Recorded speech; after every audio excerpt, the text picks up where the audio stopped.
एक आंसर को इन 3 तरीकों से स्टार्ट कर सकते हैं, जिसको बोलते हैं इंट्रो।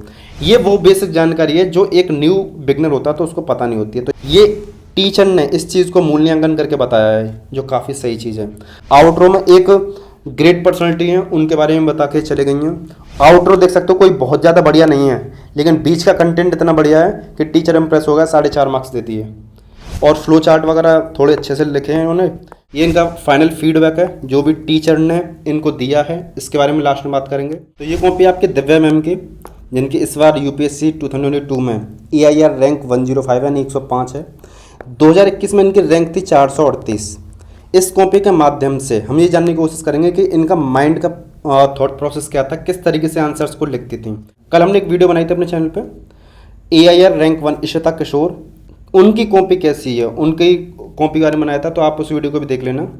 ठीक है, इस वीडियो में हम हर एक पहलू को कवर करेंगे, तो वीडियो को शुरू से लेके एंड तक पेशेंस के साथ में देखना। स्टार्ट करते हैं इस वीडियो को। जैन future officers, my name is Vijendra Singh, welcome to KJ mission. तो ये है इनका आंसर नंबर 1। तो ये है इनकी दृष्टि IAS की कॉपी। इसमें डायरेक्ट आंसर्स दिए जाते हैं, लेकिन जो विजन IAS होता है उसमें पहले क्वेश्चंस दिए जाते हैं प्रॉपर्ली, फिर आपके आंसर्स दिए जाते हैं। हम आंसर से ये आइडिया लगाने की कोशिश करेंगे क्या इनका थॉट प्रोसेस था, कैसे ये लिखती थी। आप आराम से इस चीज़ को देखना। यह है प्राचीन भारत के इतिहास में गुप्त काल को स्वर्ण युग कहा जाता है। निश्चित ही यह उसके कला के विभिन्न क्षेत्रों में अभूतपूर्व विकास को देखते हुए संज्ञा दी जाती है। साहित्य के क्षेत्र में गुप्त काल में विकास अभूतपूर्व हुआ है, ना कि सिर्फ मात्रा की दृष्टि से वरन गुणात्मक स्तर पर ही बेहतर हुआ है। देखो ये जो चीज़ लिखी है ना, जब आंसर्स की जो स्टार्टिंग होती है उस स्टार्टिंग को बोलते हैं इंट्रो। ठीक है, इंट्रो को लिखने के 3 तरीके होते हैं। हमने अपनी आंसर राइटिंग वाली वीडियो में बताया था कि या तो आप बैकग्राउंड से स्टार्टिंग कर सकते हो, जो उसकी पृष्ठभूमि रही हो, या आप किसी फैक्ट से या किसी डेटा से स्टार्ट कर सकते हो।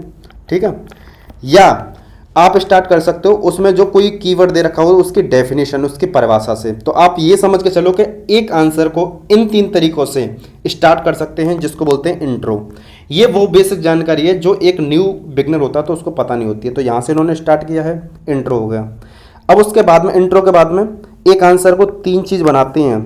पहला आपका होता है इंट्रो, जिसको हमने आपको डिटेल में बता दिया है।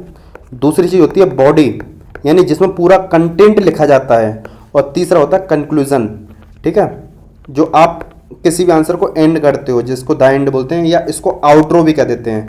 मेन चीज़ होती है आपकी बॉडी, लेकिन स्टार्टिंग उससे भी ज़्यादा इंपॉर्टेंट होती है। स्टार्टिंग करने के 3 तरीके होते हैं, हमने आपको बता दिए। तो इन्होंने बॉडी में क्या लिखा है, प्रमाण लिखे हैं, कालिदास भवभूति लिखा है। और देखो जो भी इनके की पॉइंट है ना, उसको उन्होंने इस तरीके से लिखा है, यहाँ पे ब्रैकेट्स में भी लिखा है जो भी जानकारी है। उसके बाद में यहाँ पे इस तरीके से इन्होंने इसको एंडिंग करी है। ये इनका इतना आउटरो है, यहाँ तक इनका फैक्ट ही फैक्ट चल रहा है। देखो इनके क्या है, 10 में से 4.5 मार्क्स हैं। आप में से जो बिगनर होंगे वो सोच रहे होंगे काफ़ी कम मार्क्स हैं, लेकिन आपको बताते हैं 10 में से आपके 4 ये 4.5 मार्क्स या आपके 5 मार्क्स आते हैं तो ये गुड मार्क्स कहलाते हैं, काफ़ी अच्छे मार्क्स कहलाते हैं। और आपके 15 में से अगर आपके 7 मार्क्स या 8 मार्क्स आ रहे हैं, ये काफ़ी अच्छे मार्क्स कहलाते हैं। अगर इससे कम है तो वो ज़्यादा ठीक नहीं है, क्योंकि आप जानते हो यूपीएससी मेंस का जो पेपर होता है 250 नंबर का होता है, और उसमें अगर आपके 100 मार्क्स भी आ रहे हैं ना तो ही बहुत है। अगर आप हर एक में 4.5 भी लेके आओगे तो भी आपका काम हो जाएगा 10 वाले मार्क्स में।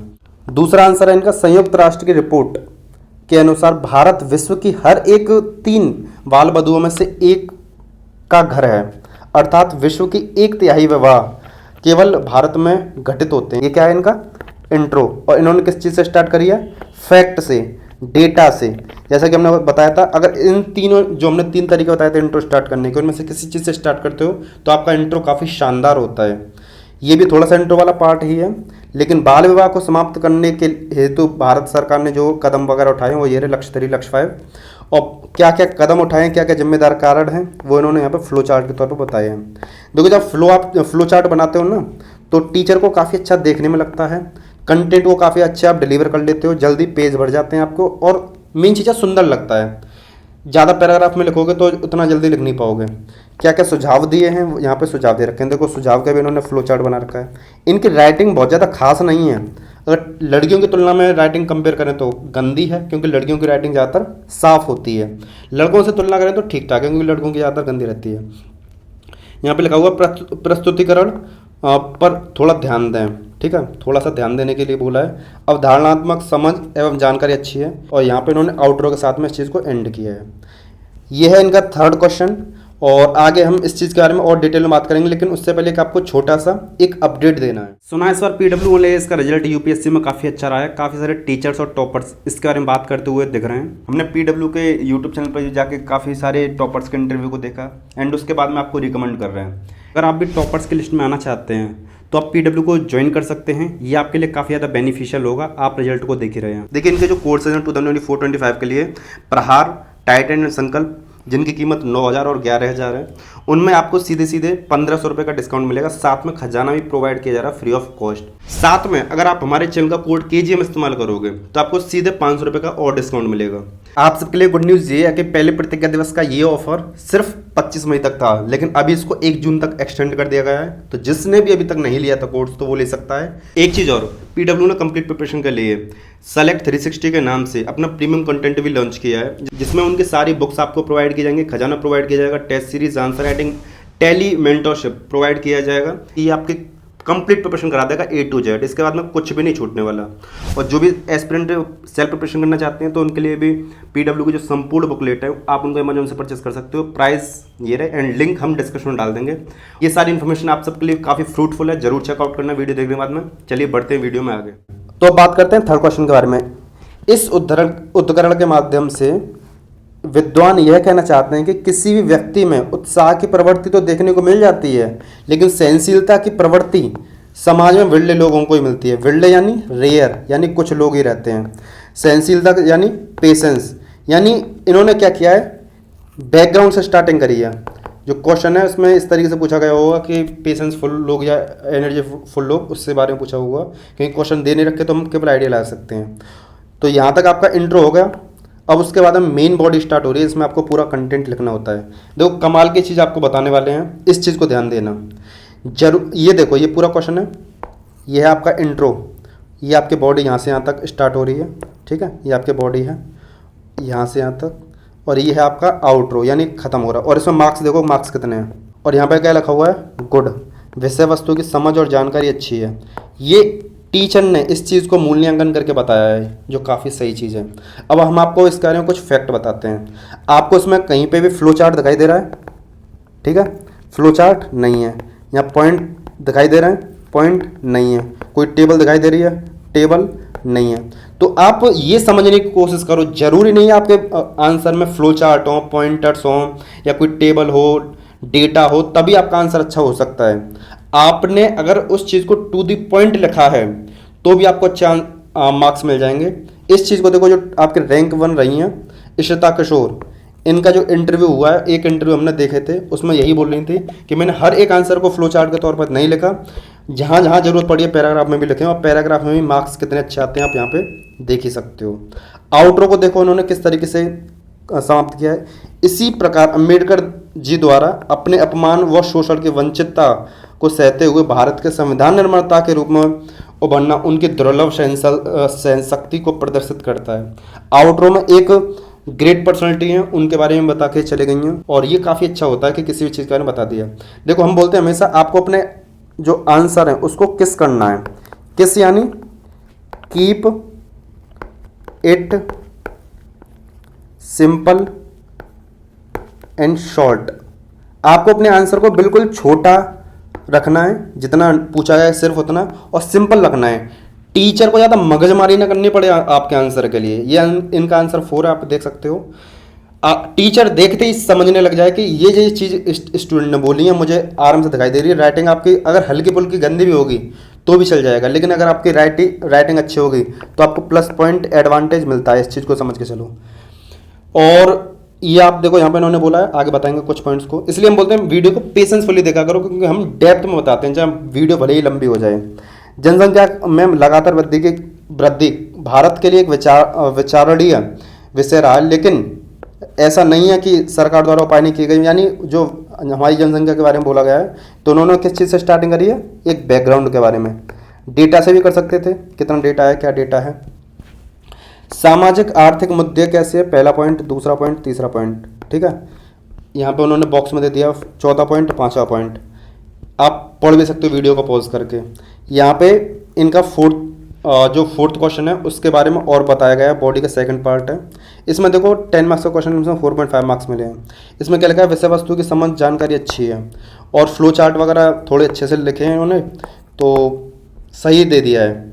ठीक है, 10 मार्क्स का क्वेश्चन है, और यहाँ पे आउटरो के साथ में ख़त्म कर दिया है। इन विभिन्न मुद्दों को संबोधित करते हुए हम जनसंख्या की वृद्धि को, चुनौती को निपट सकते हैं। आउटरो देख सकते हो, कोई बहुत ज़्यादा बढ़िया नहीं है, लेकिन बीच का कंटेंट इतना बढ़िया है कि टीचर इंप्रेस हो गया, 4.5 मार्क्स देती है। आप में से जो बिगनर्स हैं उनको नहीं पता होगा कि आंसर राइटिंग कैसे करनी है, तो हमने सीरीज बना रखी है, यूपी सीरीज पार्ट 29। हमने बिल्कुल जीरो से बता रखा है, 30 टिप्स बता रखे हैं बिगनिंग से लेकर एडवांस तक आप कैसे आंसर राइटिंग कर सकते हो। इसका लिंक हम डिस्क्रिप्शन में डाल देंगे, और इस कॉपी को आप हमारे टेलीग्राम चैनल से डाउनलोड कर सकते हो, नाम है उसका केजी मिशन यूपीएससी। ठीक है, और ये देखो आंसर 5 है इनका। आर्थिक दृष्टि से तरलता का अर्थ है लोगों के पास उपलब्ध निधि, बाजार में प्रचलित निधि, लोगों में बैंक खातों में बचत जमा, और अर्थव्यवस्था में उपलब्ध वित्तीय मात्रा को तरलता कहते हैं। इन्होंने किससे स्टार्ट किया है इंट्रो को, आप देख के समझ गए होंगे, डेफिनेशन से। यानी कोई कीवर्ड आया और वो कीवर्ड इंपॉर्टेंट है तो उसको बता दिया है। तरलता यानी लिक्विडिटी, फ्लो ऑफ मनी जो होती है, तो कितने सारे पैसे हैं वो सारी चीज़ें, यानी आप समझ सकते हो डेफिनेशन से स्टार्ट किया है। फिर यहाँ पे इनका कंटेंट आया, तरलता को नियंत्रित करने के लिए उपाय व साधन। इनमें उन्होंने फैक्टर लिखे हैं सारे के सारे, आरबीआई द्वारा क्या क्या मात्रात्मक उपाय किए गए हैं। ठीक है, आरबीआई द्वारा गुणात्मक यानी क्वालिटेटिव एंड क्वांटिटेटिव जो सॉल्यूशंस हैं वो आप यहाँ पे देख सकते हो ये सारे। सरकार द्वारा बजटीय उपाय, तो तीनों एस्पेक्ट को उन्होंने कवर किया है। गुड लिखा है, अवधारणात्मक समझ है, जानकारी अच्छी है। 10 में से 5 मार्क्स आए हैं, काफ़ी अच्छे तरीके से उन्होंने इस चीज़ को डिस्क्राइब किया है। इस क्वेश्चन को आप ध्यान से देखना, क्योंकि इसमें समझने वाली चीज़ है। यहाँ पे लिखा हुआ है गिग इकोनॉमी अर्थव्यवस्था के उस रूप को कहते हैं। यहाँ पे भी इन्होंने डेफिनेशन से स्टार्ट किया है। ये इनका इंट्रो है, ये इनका बॉडी है, फ्लो चार्ट ही बनाया है इन्होंने, निपटने हेतु उपाय भी बताए हैं जो भी, और यहाँ पे आउटरो भी दे दिया है।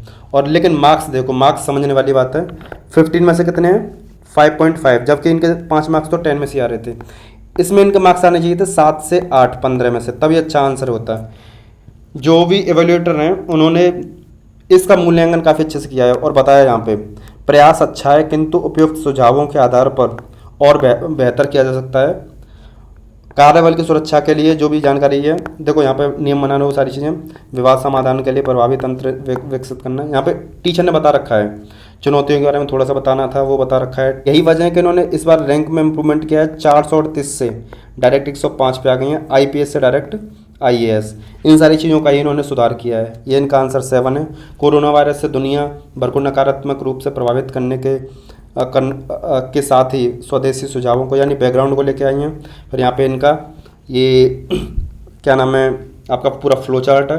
फ्लो चार्ट का में ये दूसरा फ्लो चार्ट है, क्योंकि 15 मार्क्स का क्वेश्चन है, 3 पेज भरने होंगे। ये इन्होंने आउटरो दे दिया है।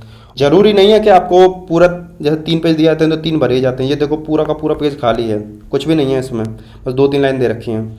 यानी कह सकते हो जरूरी नहीं है आप 250 वर्ड लिख रहे हुए हैं। आप अगर 200 वर्ड लिख रहे हो क्वालिटी वाले, आपके अगर 250 वर्ड भी नहीं बैठ रहे ना उसमें 15 मार्क्स वाले में, अगर आपके 200 या 220 वर्ड भी बैठ रहे हैं तो भी आपको 7 या 8 मार्क्स मिल जाएंगे। लेकिन उसमें कंटेंट अच्छा होना चाहिए। हम हमेशा क्या बोलते हैं, आपको गागर में सागर बननी है। ठीक है, आपको कम वर्ड्स में बात खत्म करनी है, क्वालिटी वाला कंटेंट इसमें लिखना है, क्वांटिटी पे फोकस नहीं करना है। क्योंकि आपके पास 10 मार्क्स का जो क्वेश्चन होता है उसमें 2 पेज भरने होते हैं। उन 2 पेज के लिए आपको 150 वर्ड की लिमिट दी जाती है, यानी 75 वर्ड। जो 15 मार्क्स का क्वेश्चन होते हैं उसके लिए आपके पास 3 पेज होते हैं, जिसमें आपको 250 वर्ड लिखना होता है, 80 वर्ड पर पेज। 10 मार्क्स वाले क्वेश्चन 10 होते हैं आपके, इस तरीके से आपका 100 बनता है। 15 मार्क्स वाले क्वेश्चन भी आपके 10 होते हैं, इस तरीके से आपका 150 बनता है। 150 100 मिला के तब बनता है आपका 250। ये आपके टोटल 20 क्वेश्चन होते हैं, जिसके लिए आपको 3 आवर्स, इन 3 घंटों में पूरा पेपर सॉल्व करना होता है। ये आगे आप देख सकते हो इन सारे आंसर्स को। इस कॉपी को आप हमारे टेलीग्राम चैनल से डाउनलोड कर लेना, ठीक है। और अदर जो टॉपर्स हैं उनकी कॉपी को आप हमारे एप्लीकेशन से भी डाउनलोड कर सकते हो। एप्लीकेशन का नाम है केजीएम मिशन, लिंक मिल जाएगा डिस्क्रिप्शन में, ठीक है। तो ये है इनका पूरा फीडबैक। इसी के आधार पर इन्होंने 438 रैंक को प्राप्त किया था और अब और ज़्यादा इंप्रूव करके 105 रैंक लाकर IAS प्रॉपर IAS मिल जाएगा इनको इस बार। उम्मीद करते हैं वीडियो आपको पसंद आई। वीडियो को लाइक कर दो, चैनल को सब्सक्राइब जरूर करो, शेयर करना अपने फ्रेंड्स के साथ में इस वीडियो को। एंड लेफ्ट वाली वीडियो क्लिक करके आप EIR रैंक 1 की कॉपी को देख सकते हो। एंड राइट वाली वीडियो क्लिक करके जो आंसर राइटिंग किस तरीके से करनी है बिल्कुल जीरो से, आप उस वीडियो को देख सकते हो। एंड इस वाली वीडियो क्लिक करके आप जो UPSC गाइडेंस सीरीज है आप उसको चेकआउट कर सकते हो। इसके साथ ही इस वीडियो समाप्त करते हैं, मिलते हैं नेक्स्ट वीडियो में। जय हिंद।